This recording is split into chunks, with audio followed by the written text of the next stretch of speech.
Good morning. Welcome back again for another video. So kasama ko ngayon yung aking tatlong anak, no. Nasanay na rin sila sa buhay namin dito sa bundok at yun nga pagkatapos ng klase na whole week klase nila ay pag Saturday talaga ang banding namin magpastol ng kambing. Ayan. So nandito kami mga miss sa area na to. Ito, napakalawak ng area na to mga miss. So malapit lang to sa amin, no. Ayan. So, kahit sino dito pwede magpastol ng kanilang mga sapat, ng kanilang mga alagang hayop.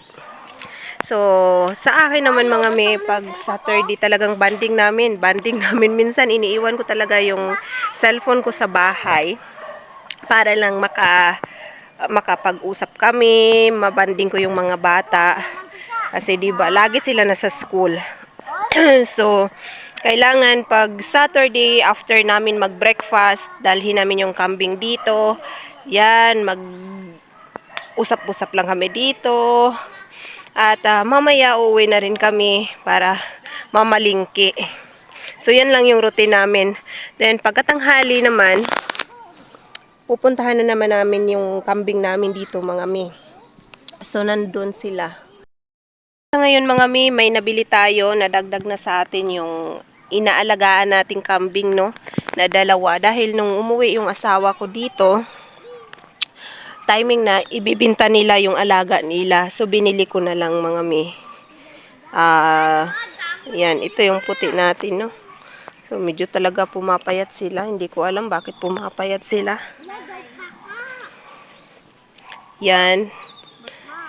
Ito yung isa natin.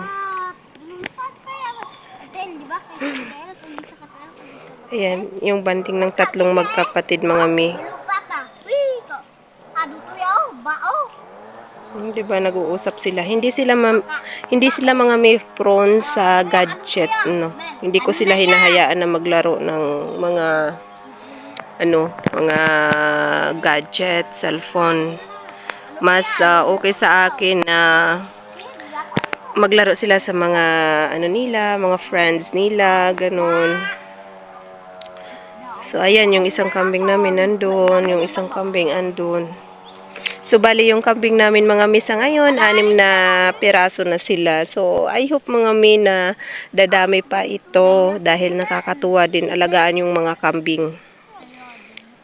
Diba? Tingnan yung anak ko siya. Ayan. Yan yung banding namin dito mga mi, no. Nakakatuwa lang dahil talagang sila.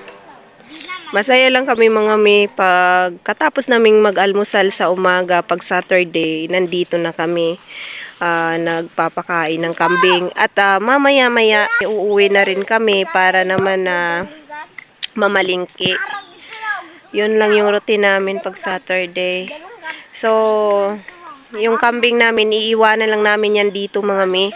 Mamaya ng tanghali, bibisitahin naman ulit namin ito para naman na ilipat sila ng pwesto. Diba? So, pagkahapon naman mga mi, ayun, kukunin namin sila bago mag alas 5. Papainumin ng tubig. Yan lang mga mi ang routine namin mga mi. So, sobrang presko lang talaga dito tumambay. At napakaganda kayo ng panahon mga mi. Oh. So, yan lang for today's video mga mi. Thank you so much for watching. Bye-bye. Ayan, high school yan dyan mga mi.